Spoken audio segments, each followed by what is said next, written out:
한강공원을 비롯해서 서울 도심공원 곳곳에서 송충이처럼 생긴 애벌레들이 발견되고 있는데 미국 흰불나방 유충으로 지금 해충인데다가 방제도 쉽지 않다고 합니다. 네, 거의 사라졌던 빈대도 다시 나타나는가 하면 서울 종로와 경남 창원에서는 목조 건물에서 흰개미가 발견돼 또 방제 비상에 걸렸습니다. 관련해서 양영철 을지대 보건환경안전학과 교수 연결해서 자세한 내용 들어보겠습니다. 교수님 나와 계시죠? 네, 안녕하십니까. 네, 안녕하세요, 교수님. 최근 네. 눈에 띄고 있는 그 미국 흰불나방 유충이요. 이게 송충이는 네. 아니라고요? 정확하게 정체가 뭐예요? 나방의 유충입니다. 네. 그러니까 송충이는 이제 솔잎을 먹고 사는 그런 나방 유충인데요. 예, 예. 이 미국 흰불나방은 주로 화렵수 잎을 먹는 나방의 유충입니다. 아, 근데 이제 이 미국 흰불나방은 동나방과에 속하는 종류여서 예. 상당히 이제 그 일반인들이 접촉을 하거나 그러면 이 피부염을 유발하고 상당히 안 좋죠. 지금 화면에 잠깐 저희가 사진을 보여드렸는데요. 시청자분들께요. 네네. 그 네. 유충 옆에 검정색 점 같은 거, 그게 알이에요? 네. 뭐예요? 배설물입니다. 배설물이요? 네네네. 지금 이제 그 미국 흰불나방의 유충이 화렵수 잎을 먹으면서 예. 얘네들의 특징이 뭐냐면 2cm 정도까지 자랄 때까지는 모여 삽니다. 그러나 2cm가 넘어가면 흩어집니다. 예, 예. 그래서 지금 그 한강 고수부지 주변으로 해서 네. 화렵수 잎에서 내려와 가지고 이렇게 이동하는 것들이 대부분 이제 날씨가 쌀쌀해지고 하니까 이제 안전한 지역으로 퍼지기 위해서 이동하는 그런 모습을 보이고 있는 거고요. 그렇군요. 지금 2cm 이상 자랐기 때문에 지금 흩어지고 있습니다. 예, 예. 그런데 이 유충이 원래 또 있었는데 올해 특히나 이런 피해율이 좀 높게 나타나는 이유가 뭘까요? 미국 흰불나방은 원래 외래종입니다. 예, 우리나라에 들어온 지는 뭐 20년이 넘었고요. 네. 거의 이제 뭐 우리나라에서 자리를 잡았다고 해도 과언이 아닙니다. 그러나 요즘에 이제 우리나라에서 여름철에 비가 오는 게 보면은 상당히 이제 장마철이라서 비가 많이 집중되거나 그러기도 하지만은 계속 많이 내립니다. 그러니까 네. 상당히 그 습도라든가 여러 가지 그런 환경 조건이 좋아지다 보니까 미국 흰불나방의 개체수가 요즘 부쩍 좀 늘어나는 것 같습니다. 그렇군요. 예. 지금 화렵수 나뭇잎을 갉아 먹는다라고 이야기를 해주셨는데 이게 해충이라고 하잖아요. 가로수나 이 과수목에 어떤 피해를 주는 겁니까?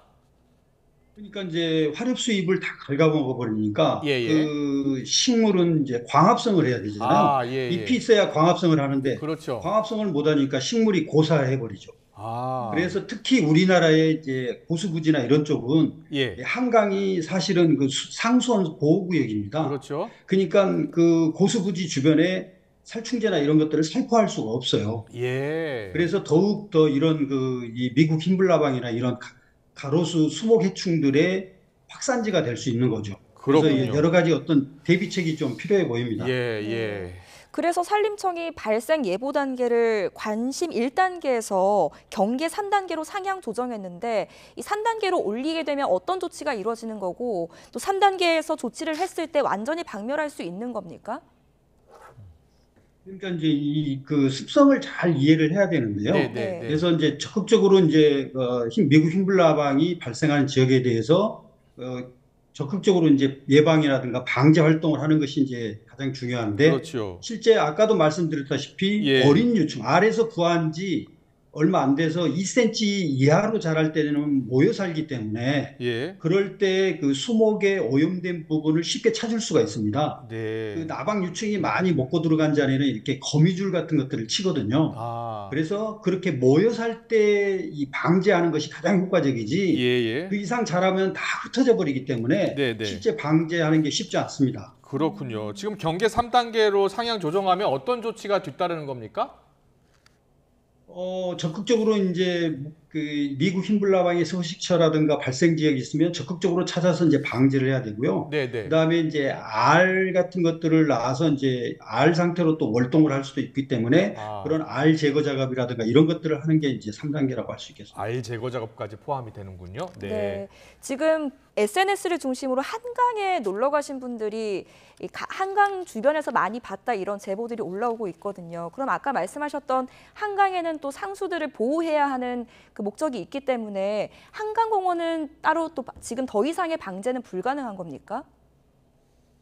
그 한강 공원 관리 사업소에서 어떻게 활동을 하는지는 잘 예, 모르겠습니다만은 예. 한강 주변에서의 적절한 어떤 그 이 상수원을 피해를 주지 않는 친환경적인 방법을 통해서 네. 어떤 개체수 관리라든가 방제 관리가 이루어질 수 있도록 좀 조치가 필요한데요. 예. 아까도 말씀드렸다시피 이렇게 그 어렸을 때는 모여서 하는 습성이 있기 때문에 그 네. 나뭇가지 오염된 곳을 충분히 우리가 찾을 수 있거든요. 아, 그러면 그 나뭇가지를 일단 오염된 나뭇가지만 잘라가지고 어떻게 예. 소각 처리를 한다든가 이런 아, 방법을 적극적으로 활용을 해서 네네. 방제를 할 수 있도록 물리적으로 친환경적으로 방제가 될 수 있도록 그렇게 관리하는 게 중요할 것 예, 그것도 같습니다. 좋은 방법이네요. 예. 고압 살수로 또 해충을 떨어뜨리는 방법도 있다고 하고요. 그리고 유의점 좀 알고 싶은데요. 이게 만지면 안 된다면서요? 어떤 이유 때문입니까? 미국 흰불나방은 동나방과에 속하는 종류에서요. 아, 알부터 성충까지 모든 생활사에서 동모를 가지고 있습니다. 예. 이 동모가 한 마리에 한 600만 개 정도가 있거든요. 예. 그러니까 피부에 닿으면 이 용혈돼서 혈액에 용혈돼 가지고 그 독작용을 일으키는데 이게 이제 피부 염증을 유발합니다. 동모라 그러니까 하면은 뭘 말하는 거죠? 동모, 동모.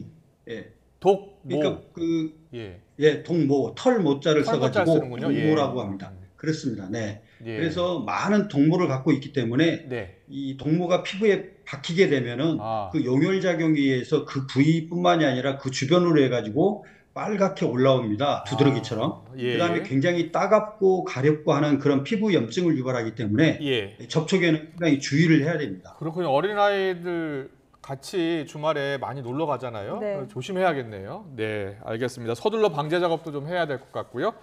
자, 주제를 좀 바꿔볼까요? 네, 최근 국내 학교 기숙사 또 찜질방에서 빈대가 계속 발견이 되고 있습니다. 그런데 국내에서는 사실 빈대가 7, 80년대, 90년대까지 박멸을 했었는데 이게 왜 다시 나타난 걸까요? 우리나라의 지금 빈대 이 사례들이 출현 사례들이 예. 100% 해외 유입으로 보시면 됩니다. 아, 그러니까 우리나라에서 서식했던 것들이 어느 예. 정도 남아 있다가 다시 출현한 게 아니고요. 네네. 우리나라를 여행을 찾아오는 그런 여행객이라든가 또 네. 우리나라의 이 산업체 취업을 하기 위해서 외국인 근로자들 예. 이런 사람들로 해서 이제 지금 우리나라에 유입이 돼서 나타나는 현상이라고 보시면 되겠습니다. 그렇군요. 그러면 해외에서 유입된 빈대와 우리나라 토종 빈대하고는 어떤 차이점이 있어요? 동일 종입니다. 예, 예. 우리나라에 과거 오래전에 있었던 종이나 해외에서 유입된 종이 이제 동일 종인데 네. 특이하게도 최근에는 열대 지방에서 서식할 수 있는 그러니까 고온의 조건에서도 서식할 수 있는 열대 지방에서 서식하는 반날개 빈대가 유입된 사례가 한번 밝혀진 바가 있습니다. 예. 이 빈대는 주로 어디에서 좀 서식을 주로 많이 합니까, 교수님? 이 빈대는 영어 일반명으로 베드버그라고 합니다. 그러니까 아, 침실 주변에 많습니다. 침대 그렇군요. 예, 주변이라든가. 예, 예. 네. 그런 쪽에 이제 많이 있고요. 그래서 기생성은 아닙니다. 사람 네. 몸에 붙어서 아, 계속 기생하는 건 아니고 예, 예. 밤에나 아니면 새벽녘에 흡혈할 때만 사람을 공격하고 아, 다시 떨어져서 침구라든가 이런 데에서 이제 서식처에 이제 숨어서 살죠. 그렇군요. 사람이나 가축에 이제 피를 빨아먹는다는 거잖아요. 네, 그렇습니다. 예. 그 피를 빨아먹으면 몸에 큰 해를 끼치는 건 아닙니까? 독성을 갖고 있거나 그렇지는 않습니까? 예, 빈대가 어떤 특정한 질병을 매개한다는 건 아직 알려진 바는 없습니다. 예, 예. 그러나 이 가려움증을 유발하는데요. 그러니까 네. 모기가 흡혈하는 것보다 흡혈량이 5배에서 7배 정도 더 많습니다. 네. 더 예. 오래 흡혈하고 있고요. 그래서 아, 물린 부위가 굉장히 크고 가려움증을 호소하는 게 이제 가장 두드러진 특징이고 또 예. 모기는 하룻밤에 집안으로 침입을 하면 뭐 한두 마리가 집안으로 침입해서 흡혈을 하지 않습니까? 네, 네. 그러나 빈대는 침실 주변에 서식하면서 서식하고 있는 빈대가 만약에 50마리다. 그럼 50마리가 동시에 흡혈을 하니까 흡혈 아, 부위가 굉장히 크고 막대한 어떤 이 정신적 피해, 스트레스 이런 것들을 유발하는 그런 가정해충입니다. 그렇군요. 네. 그럼 이거 어떻게 좀 퇴치를 해야 되는 겁니까, 교수님? 빈대가 서식하는 곳이 아까도 말씀드렸다시피 베드버그니까 침실 주변이지 예, 예. 않습니까? 그렇지만 밀도가 많아지면 이 벽에 걸려 있는 액자 뒤에도 살아요. 아, 네. 그다음에 커튼 레일 사이에도 살고요. 아. 심지어는 빈대가 그 콘센트 안에도 삽니다.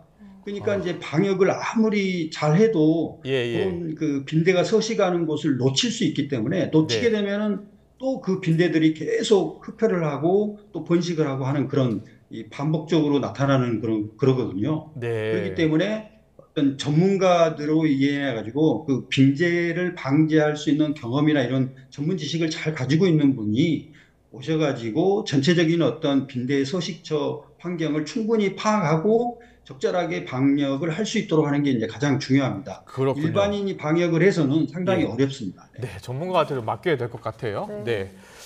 그리고 목조주택이 많은 서울 종로구 경남 창원시에 외래 흰개미가 자꾸 발견된다고 하는데요.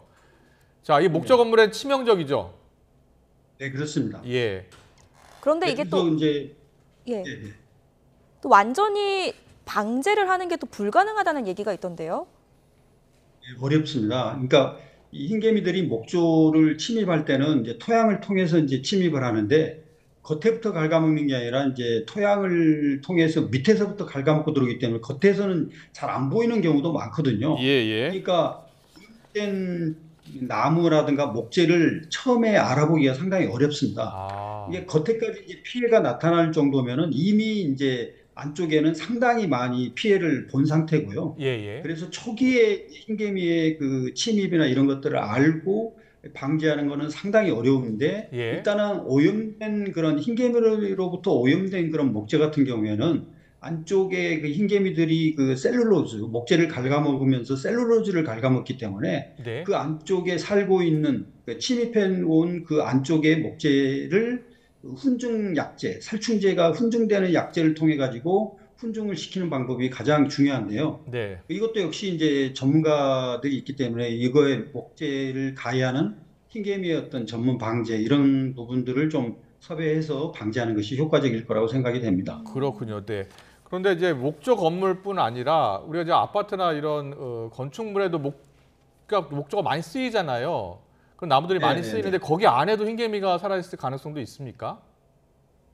우리나라는 현재는 이제 전원주택이라 이런데 목조주택들이 많고 우리나라는 이제 대부분 콘크리트의 주거시설이 많기 때문에 사실상 우리나라의 전체 어떤 아파트라든가 이런데 목재를 침입해서 들어올 경우는 상당히 좀 어렵지 않을까 그렇게 생각이 됩니다. 그렇군요. 그리고요, 흰개미 같은 경우는 외래 유입종입니까? 아니면 우리나라에서 이미 번식을 많이 했다고 보면 됩니까? 오래전부터 일본 흰개미라든가 이런 종은 오래전부터 우리나라에 들어와서 지금 많이 서식하고 있고요.